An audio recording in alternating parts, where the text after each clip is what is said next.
Everyone, आप सभी का मोस्ट वेलकम आपके इस ऑनलाइन प्लेटफॉर्म यानी कि टेक्स्ट बुक पर। और हरियाणा सीटी जो कि ये तो नहीं कहूंगी कि आप सभी लोग इंतजार कर रहे थे एग्जाम डेट का, है ना, क्योंकि एग्जाम डेट आपको भी पता है एकदम से आपकी आ गई है।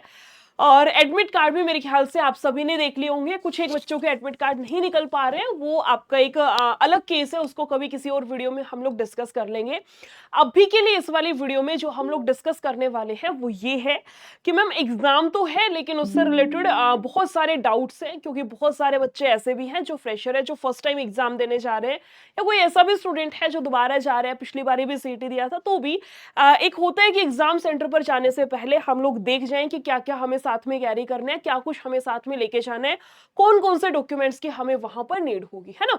तो यही आपका थंबनेल है कि क्या कुछ आपको एग्जाम सेंटर पर लेकर के जाना है।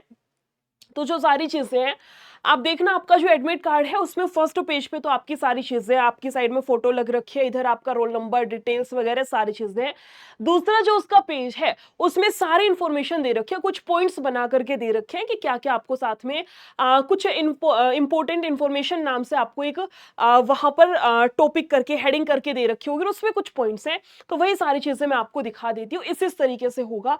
चाहो तो खुद भी एक बार पढ़ सकते हो, अदरवाइज मैं एक बार ये जो सारे के सारे पॉइंट्स हैं, टोटल आपके मेरे ख्याल से 13 पॉइंट दे रखे हैं। तो ये जो 13 पॉइंट है, क्या कुछ रहेगा इसमें, किस तरीके से है, मैं आपको एक बारी ऑन स्क्रीन यहां पर दिखा देती हूँ। उसमें इंग्लिश में दे रखा है, मैं आपको हिंदी में ट्रांसलेट करके एक बारी फटाफट से इन पॉइंट्स को देख लेते हैं। सबसे पहला है कि परीक्षा केंद्र पर मोबाइल फोन, घड़ी, बेल्ट, इलेक्ट्रॉनिक सामान, पेन, पेंसिल, रबर, शार्पनर, इस तरीके से अंगूठी, चैन, कान, नाक की बाली, कील, चूड़ियां आदि का सख्त मना है। सबसे पहला पॉइंट तो आपका यहीं पर क्लियर हो गया। ये चीज तो आपको पता था कि कुछ भी हम लोग ज्वेलरी कैरी नहीं कर सकते, कुछ भी अगर आपने पहन रखा है, इवन अगर आपके हाथ में या गले में कोई धागा भी आपने पहन रखा है, अपना घर पर ही निकाल करके जाना, अदरवाइज वहां पर वो लोग निकलवाएंगे और फिर वहां बहुत ज्यादा चांस होते हैं कि चीजें गुम हो जाए, क्योंकि जब आप एग्जाम दे के आओगे तो उस टाइम पे इतनी अफरा तफरी होती है ना, तो ध्यान रहती चीजें, और गुम होने के भी बहुत ज्यादा चांसेस है। वो एक पूरा बॉक्स होता है, उसमें सारी चीजें मिक्स फिर आपको मिलेंगी, तो बहुत ज्यादा वेस्टेज ऑफ टाइम भी बोलूंगी, या चीजें आपकी गुम भी हो जाएंगी। तो पहला पॉइंट तो यही है कि कुछ भी आपको पहन के नहीं जाना, जो भी चीजें हैं घर पे ही निकाल के जानी है। एक केस ये आता है जैसे कान में या गर्ल्स के केस में होता है कि मैम निकल ही नहीं रही है वो चीज, या नाक की जो होती है निकल ही नहीं पा रही है। लास्ट ऑप्शन यही है कि निकालना ही पड़ेगा। घर पे नहीं निकाल के जाओगे तो वो लोग आपको अलाउड नहीं करेंगे, अगर उनको बोलोगे ना निकल नहीं रही है, अलाउड नहीं किया जाएगा एग्जाम के लिए। तो फर्स्ट एंड लास्ट ऑप्शन यही है कि सारी चीजें आपको निकाल के जानी है। दूसरा ऑप्शन ये है, पेन पेंसिल कुछ भी कैरी नहीं करना है, क्योंकि आपको पता है ऑफलाइन एग्जाम है। ऑफलाइन एग्जाम है तो सबसे मेन चीज आती है कि हमें पेन लेके जाना है, और लेके जाना है तो कौन से कलर का लेके जाना है। तो साफ साफ मना कर रखा है कि आपको पेन अपने साथ कैरी नहीं करना है। फिर भी एक पेन अपने बैग में डाल लेना, यार स्टूडेंट हो, स्टूडेंट के बैग में एक पेन तो होना ही चाहिए, है ना।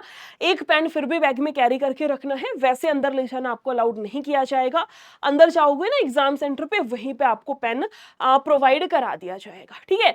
इसके अलावा कोई भी इलेक्ट्रॉनिक आइटम, उसमें चाहे आपकी घड़ी होगी, चाहे आपका फोन हो गया, इसके अलावा कोई भी किसी भी प्रकार का इलेक्ट्रॉनिक डिवाइस आपको अंदर ले जाना मना है। नहीं लेके जाना है मतलब नहीं लेके जाना है, ठीक है। तीन चीजें, ना कोई पेन पेंसिल कुछ नहीं लेके जाना, ना कोई इलेक्ट्रॉनिक डिवाइस लेके जाना, और ना ही कोई भी आपको ऑर्नामेंट या मैं कहूं ज्वेलरी या कान नाक का धागा या जो भी चीजें आपने पहन रखे कुछ भी साथ में कैरी नहीं करना है। सबसे पहला पॉइंट। इवन कई सेंटर्स पे तो मैंने देखा आपके ना शूज भी रिमूव करा के देखे जाते हैं, बॉयज के तो खास करके। वहां पे बहुत सारे सेंटर्स पे नहीं, लेकिन किसी किसी सेंटर पे होता है जूता निकलवा के, सॉक्स निकलवा के और चेक किया जाता है। तो इस तरीके की सिचुएशन भी होती है, तो कोशिश कीजिएगा कि स्लीपर्स में ही चले जाओ, शूज भी आप लोग अवॉइड कर सके अगर हो सकता है पॉसिबल तो। दूसरा केस क्या है, अगर किसी उम्मीदवार के पास ये सारी चीजें पाई जाती हैं तो उसे परीक्षा में बैठने नहीं दिया जाएगा और उसका नामांकन रद्द कर दिया जाएगा, यानी कि आपका पेपर कैंसिल कर दिया जाएगा। परीक्षा केंद्र पर कोई वस्तु रखने की व्यवस्था नहीं है, इसलिए ऐसे सामान ला करके कोई रिस्क ना लें। अभी अभी मैंने आपको बताया ना, मान लो आपकी कोई ज्वेलरी है, आप कह रहे हो निकल ही नहीं रही, और पहुंच गए ऐसे एग्जाम सेंटर पे, वहां जाके वो अड़ा देंगे, या तो पेपर मत दो या इसको निकाल के आओ, हमें नहीं पता आपकी निकलती या नहीं निकल पा रही है। हमें इस चीज़ की कोई दिक्कत नहीं है, तो इसलिए मैंने आपको बोला घर पे ही निकाल के जाना, वहाँ पे कोई व्यवस्था नहीं होती कि आपका कोई बैग पकड़ेगा। ये हो सकता है भाई जैसे कोई अपने फादर को साथ ले गया कि आपके पापा ने बैग पकड़ रखा है, वो अलग केस है। लेकिन वहाँ पे बैग वैग का भी वो अलग टोकन सिस्टम किसी-किसी सेंटर पे होता है कि कुछ 20-30 रुपए दे के आपने अपना बैग रख दिया, वो भी हर सेंटर पे होगा ऐसा ज़रूरी नहीं है। तो कोशिश कीजिएगा कि बैग के अंदर आपकी बहुत ज़्यादा कॉस्टली चीज़ें ना हो, बाकी फ़ोन-वोन तो आप रख के ही जाएँगे, वो सारा आपका एक अलग केस है ना? तो सबसे मेन तो यही है ज्वेलरी वगैरह घर निकाल के जानी है।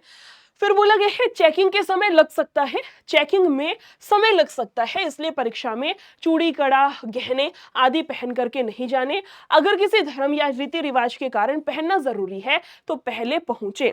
अगर ऐसे सामान लाए तो आयोग उसकी सुरक्षा की जिम्मेदारी नहीं लेगा। बोला गया है वैध रंगीन प्रिंट वाला एडमिट कार्ड और एक पहचान पत्र जैसे क्या क्या लेके जाना है साथ में, ये पॉइंट क्लियर हो गया, ये सारी चीजें नहीं पहन के जानी है। बोला गया है रंगीन प्रिंट वाला एडमिट कार्ड निकलवाना है। दो कर लेना, मेरी मानो तो दो एडमिट कार्ड निकलवा लेना। और जब एडमिट कार्ड निकलवाने जाओगे ना साइबर कैफे वाले से, वो पूछेगा ब्लैक एंड व्हाइट होता है एक, जो आपने देखा होगा ब्लैक एंड व्हाइट, एक होता है रंगीन, उसको बोलना रंगीन वाला निकलवाना है। थोड़ा सा महंगा निकलता है वो ब्लैक एंड व्हाइट से 10-20 रुपए, लेकिन आपको रंगीन वाला निकलवा के लेके जाना है। एक बोल रखा है लेकिन आप दो ले जाना, सेफ जोन में खेलना है, ठीक है। दो एडमिट कार्ड रंगीन निकलवा करके आपको लेके जाने हैं। उसके साथ आपको अपना एक आईडी कार्ड, बोला गया है ना, जैसे आईडी कार्ड में ड्राइविंग लाइसेंस भी हो सकता है, वोटर आईडी कार्ड भी हो सकता है, आधार कार्ड भी हो सकता है, उसकी मूल कॉपी के साथ लेकर के आना है। तीन आपके बोले हैं, आधार कार्ड हो गया, पैन कार्ड हो गया, ड्राइविंग लाइसेंस, इनमें से कोई भी ले जा सकते हो। जो भी आपकी आईडी कार्ड होती है जिसमें आपकी फोटो लग रखी हो, वो वाली आईडी कार्ड ले जाते हैं। और कोशिश करना कि आधार कार्ड ले जा सको। हो सकता है किसी में कोई दिक्कत आ जाए, समस्या आ जाए, लेकिन आधार कार्ड कैरी करना सबसे ज्यादा सेफ माना जाता है। तो साथ में आधार कार्ड लेके जाना है। एक तो ओरिजिनल लेके जाओगे आधार कार्ड, एक उसकी फोटोकॉपी ले जाना। क्या बोला? ओरिजिनल आधार कार्ड और उसकी फोटोकॉपी लेके जाना है। जो एडमिट कार्ड है उसकी दो रंगीन प्रिंट आउट आपको अपने साथ में कैरी करने में, लिख देती हूँ साथ के साथ। दो क्या होंगे? रंगीन प्रिंट आउट। दो क्या होंगे? रंगीन प्रिंट आउट, है ना, प्रिंट आउट। दूसरा मैंने आपको क्या बताया है, अपना एक लेके जाना है आधार कार्ड की कॉपी। क्या लेके जाना है बेटा? आधार कार्ड और उसकी कॉपी। एक तो आधार कार्ड आपको ओरिजिनल लेके जाना है, प्लस उसकी एक कॉपी ले जाना, दो ले जाना, सेफ जोन में रखना है चीजों को। बोला गया है ओएमआर शीट को मोड़ना, फाड़ना या उस पर ब्लेड, रबर, व्हाइटनर आदि चलाना सख्त मना है। अगर शीट पर कोई भी स्क्रैच या डैमेज हुआ तो परीक्षा रद्द कर दी जाएगी। बहुत इंपॉर्टेंट पॉइंट है, खास करके जो फर्स्ट टाइम बच्चा पेपर देने जा रहा है। बहुत बार ऐसे होता है, क्योंकि आपको पता है ओएमआर शीट है, 4 गोले आपको दिए जाएंगे, है ना, आप सॉरी 5 गोले आपको दिए जाएंगे।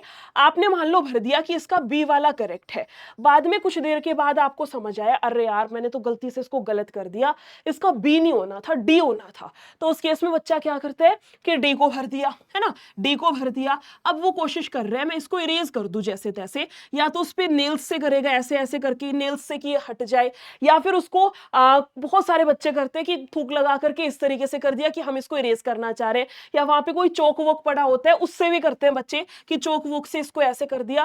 कहने का मतलब है आपको अपनी ओएमआर शीट को डैमेज नहीं करना है। अगर एक क्वेश्चन गलत हो गया तो दिल पे पत्थर रख लेना, भाई गलत हो गया वो हो गया, उस एक को जब कुरचने के चक्कर में ठीक करोगे ना। अगर ओएमआर शीट पे डैमेज मिला, या आपने व्हाइटनर फ्लूइड लगाने की कोशिश करी, चौक लगाने की कोशिश करी, या इसको इरेज करने की कोशिश करी, तो पूरा पेपर आपका चेक ही नहीं होगा, ओएमआर शीट आपकी चेक ही नहीं होगी। उस केस में पेपर आपका कैंसिल हो जाएगा। तो पेपर कैंसिल हो उससे बढ़िया भाई कि एक क्वेश्चन गलत हो गया वो हो जाने देना, ठीक है। इसका भी तोड़ बताऊंगी अभी मैं आपको। सॉल्यूशन बस यही है कि ओएमआर शीट को लास्ट में भरना, अपने क्वेश्चन पेपर के अंदर ही टिक कर लेना। बी मान लो आपने टिक कर दिया, थोड़ी देर बाद पता चला कि डी सही था, तो क्वेश्चन पेपर पे बी को काट के डी टिक कर लेना, है ना। जब तक श्योर ना हो जाए उसको क्वेश्चन पेपर पे ही भरते रहना, टिक करते रहना। लास्ट का जब आपके पास आधा घंटा या 30 मिनट या 20 मिनट जब बच जाए, तब अपनी ओएमआर को भरना शुरू करना। ये भी मत करना लास्ट के 5 मिनट में ओएमआर भर रहे हो कि मैम ने बोला था लास्ट में करना है, और पता चले ओएमआर पूरी नहीं भरी गई। तो लास्ट की 30 मिनट 25 मिनट पहले ओएमआर बढ़िया तरीके से भरने लग जाना। उससे पहले खेलते रहना अपने एग्जाम उस पे क्वेश्चन पेपर पे, कोई गलत कर रहे हो कोई सही कर रहे हो। कहने का मतलब ओएमआर शीट के साथ कोई भी छेड़खानी नहीं करनी है, अदरवाइज पेपर आपका चेक ही नहीं होगा, वो शीट आपकी चेक ही नहीं होगी, आपका कैंसिलेशन में चला जाएगा। फोर्थ पॉइंट है आपका, परीक्षा में सिर्फ ब्लू या ब्लैक पेन ही उपयोग करना है। वैसे तो आपको दिया जाएगा पेन वहां पे, लेकिन फिर भी एक ब्लू और एक ब्लैक पेन अपने साथ में कैरी कर लेना, कोई दिक्कत नहीं है, वैसे आपको पेन दिया जाएगा। जो उम्मीदवार अपने एडमिट कार्ड में दी गई तारीख और समय पर नहीं पहुंचेगा, उसे परीक्षा में नहीं बैठने दिया जाएगा। ये तो कॉमन सेंस वाली बात है, आप सबको पता है। अगर कोई उम्मीदवार किसी भी स्तर पर अयोग्य पाया गया तो एडमिट कार्ड रद्द कर दिया जाएगा। मान लो आपकी फोटो मैच नहीं हुई है ना, या आपका बायोमेट्रिक के टाइम आपका थंबप्रिंट मैच नहीं हुआ, आपके साइन मैच नहीं हुआ, किसी भी तरीके से अगर आप अयोग्य पाए गए तो आपको वहीं से टाटा बाय बाय कर देंगे, एग्जाम के लिए अलाउड नहीं किया जाएगा। आप सबको पता है। उम्मीदवारों को परीक्षा केंद्र पहले से पहचान लेना चाहिए ताकि परीक्षा वाले दिन कोई परेशानी ना हो। ये तो आपका प्रैक्टिकली पॉसिबल ही नहीं है। बट इतनी दूर दूर सेंटर है, कोई जाके कैसे देख पाएगा? किसी का पास सेंटर है तो भले ही जाके एक बारी देख के आ सकते हो। बोले गया परीक्षा शुरू होने के पहले 5 मिनट में जांच लें कि प्रश्न पुस्तिका सही है या गलत है। प्रश्न पुस्तिका अपना कोड वोड एक बारी चेक कर लेना, क्रॉस वेरीफाई, बाद में फिर कोई दिक्कत आएगी आपको माना नहीं जाएगा। अगर कोई गड़बड़ी है तो तुरंत अपने निरीक्षक को बताएं। 5 मिनट के बाद कोई शिकायत स्वीकार नहीं की जाएगी। अगर कोई पहचान में गड़बड़ी करता है या गलत तरीके से अपनाता है तो उसकी उम्मीदवारी रद्द कर दी जाएगी और कानूनी कार्रवाई भी हो सकती है। 9वां पॉइंट तो मेरे ख्याल से आप बहुत अच्छे से समझ गए होंगे, है ना। 10वां पॉइंट है कि परीक्षा शुरू होने और खत्म होने के पहले व आखिरी 30 मिनट में टॉयलेट जाने की अनुमति नहीं दी जाएगी। 11वां पॉइंट है परीक्षा खत्म होने से पहले कोई भी उम्मीदवार एग्जाम हॉल नहीं छोड़ेगा। परीक्षा खत्म होने से पहले आपको भी पता अलाउड नहीं होता है। बोला गया है अगर प्रश्न पत्र के हिंदी और अंग्रेजी वर्जन में अंतर हो, इंपॉर्टेंट पॉइंट है, ध्यान से सुनना। मान लो कई बार ऐसे होते हैं हिंदी में क्वेश्चन कुछ और डाल दिया, इंग्लिश में कुछ और डाल दिया, कई बार होते हैं बहुत सारे क्वेश्चंस में, तो उस केस में इंग्लिश में जो क्वेश्चन दिया गया है आपको उसके अनुसार आंसर करना पड़ेगा। साफ साफ बोला गया है अगर प्रश्न पत्र में हिंदी और अंग्रेजी वर्जन में अंतर हो तो अंग्रेजी वर्जन ही अंतिम माना जाएगा। इंग्लिश वाला जो वर्जन है उसी को आपको फाइनल मान करके अपना आंसर करना है। ये 12 पॉइंट थे। 13वां है एचएसएससी को सभी दिशा निर्देश ध्यान से उम्मीदवार को सभी दिशा निर्देश ध्यान से पढ़ने चाहिए जो एचएसएससी की वेबसाइट, विज्ञापन, प्रश्न पुस्तिका, उत्तर पत्रक आदि में दिए गए हैं। Website, register, email, SMS update नियमित जांचते रहें। इसके अलावा है एडमिट कार्ड में 2 पेज हैं और उसे A4 साइज के सफेद पेपर पर कलर में प्रिंट करना जरूरी है, आगे पीछे दोनों पेज। ये भी बहुत इंपॉर्टेंट पॉइंट है। जो एडमिट कार्ड की रंगीन प्रिंट आउट निकलवाओगे ना, तो आपका एडमिट कार्ड 2 पेज पे है। मैंने आपको अभी अभी बताया, पहले पेज पे तो आपकी सारी चीजें दे रखी है, नाम, registration number, application number, phone number, DOB, सारी चीजें होंगी। और दूसरे वाले पे आपकी ये सारी बातें इस तरीके से आपका दिया गया है। ये मैंने दूसरे पेज की फोटो उसको क्रॉप करके और वो लगा रखी है, ये वाली। दूसरा आपका ये होगा, आप सभी का सेम मिलेगा, किसी का अलग नहीं है ना। तो आपको 2 पेज का है, लेकिन आपको जो अपने साथ लेके जाना है ना एडमिट कार्ड, वो 2 पेज का नहीं ले जाना, एक ही पेज पे। उसको जाके बोलना, वैसे तो वो समझ ही जाएगा, उसने इतने सारे बच्चों का निकाला होगा, है ना। क्या बोलना है आपको साइबर कैफे वाले को कि एक ही A4 साइज जिस पे आपका प्रिंट आउट होता है, उसको बोलना रंगीन प्रिंट आउट करके देना है और एक ही पेज पर, एक ही शीट पे आगे पीछे कर दो। जैसे इसने 2 पेज दे रखे, पहला पेज, दूसरा पेज, आप एक ही पेज पे दोनों, आगे आपका सारी चीजें, नाम, एप्लीकेशन नंबर, मोबाइल नंबर, जो भी वो वाला पहला जो पेज है एडमिट कार्ड का वो आगे, और पीछे उसका ये जो दूसरा पेज है वो, मतलब एक ही पेज पे आपका पूरा एडमिट कार्ड आ जाना चाहिए। प्रिंटेड एडमिट कार्ड रहेगा, इस चीज का याद रखना। साथ में अपनी फोटो कैरी कर लेना, है ना, साथ में अपनी फोटो ले जाना। कौन से फोटो लेके जाने में देखो लिख देती हूँ। सबसे मेन तो आपका अपना आधार कार्ड लेके जाना है। कोई भी वोटर आईडी कार्ड ले जा सकते हो, लेकिन कोशिश करना आधार कार्ड ले लो और उसकी 1 या फिर 2 फोटो कॉपी साथ में ले लेना। फिर मैंने आपको बोला है आपको अपना प्रिंटेड एडमिट कार्ड लेके जाना है, प्रिंटेड एडमिट कार्ड लेके जाना है। और उसमें भी क्या करना है, उसमें भी हमें करना है कि एक ही पेज पर आगे पीछे करके पूरा आपका एडमिट कार्ड उस पे प्रिंट आउट हो सके। इस तरीके से कोशिश करो, 2 ले जा सकते हो तो 2 ले जाइएगा, कोई दिक्कत वाली बात नहीं है। वहां जाके बस हमें समस्या नहीं आनी चाहिए, है ना। कोशिश करना 2 ले जा सको। बोला तो एक लिखा गया है, पर भाई क्यों रिस्क लेना है। इसी के साथ साथ अपनी फोटो लेके जानी है।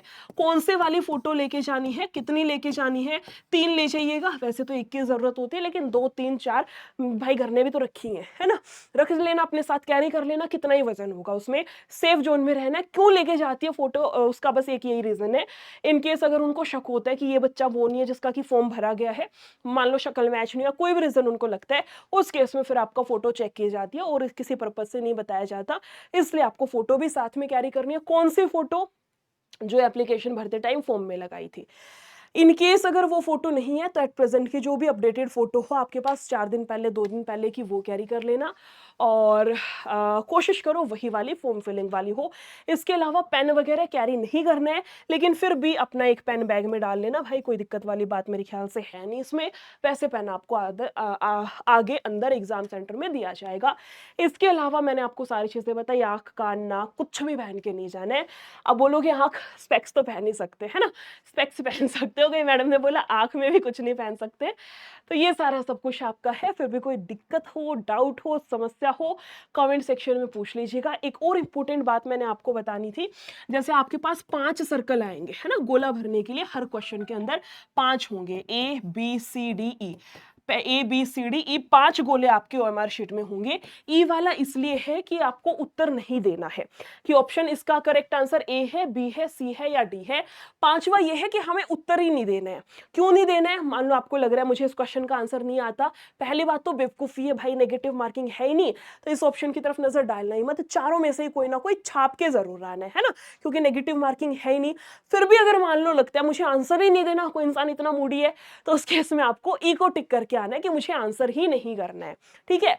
और कोई भी क्वेश्चन ऐसा नहीं होगा जिसका कोई भी गोला आपने नहीं भरा। मान लो क्वेश्चन नंबर ये आपका था 78 वाला, क्वेश्चन नंबर 78 के आपके 5 ऑप्शन थे, आपने कोई भी गोला नहीं भरा, तो आपका 1 नंबर कट जाएगा। सुनना बात को, 5 में से कोई भी गोला खाली नहीं छोड़ के आना है, कोई ना कोई गोला जरूर भरना है, या तो चारों में से तुक्का लगाओ, अगर नहीं लगाना है तुक्का भी तो अपना ई ऑप्शन टिक कराना कि मुझे आंसर ही नहीं करना है, लेकिन कोई भी स्टूडेंट खाली नहीं छोड़ के आएगा। मान लो क्वेश्चन नंबर 78 में आपने कोई भी आंसर टिक नहीं किया चारों में से, तो 1 नंबर आपका डिडक्ट हो जाएगा, याद रखना इस चीज को, ठीक है। वैसे तो खाली छोड़ना नहीं है, नेगेटिव मार्किंग नहीं है, भर भर के तुक्के लगाना जो नहीं आते उनपे, और फिर भी इन चीज़ों का ध्यान रखना है, छोटी छोटी चीज़ें हैं। सबसे मेन आपको एमआर शीट के साथ कोई छेड़खानी नहीं करनी है, स्क्रैच वगैरह फाड़ना वाड़ना जो भी करते हो सब चीज़ें अवॉइड करिएगा। बाकी कोई दिक्कत हो तो कमेंट सेक्शन में पूछ लेना, और wish you a very all the best to all of you. फिर मिलते हैं किसी और वीडियो के साथ में। Thank you so much, take care, bye bye.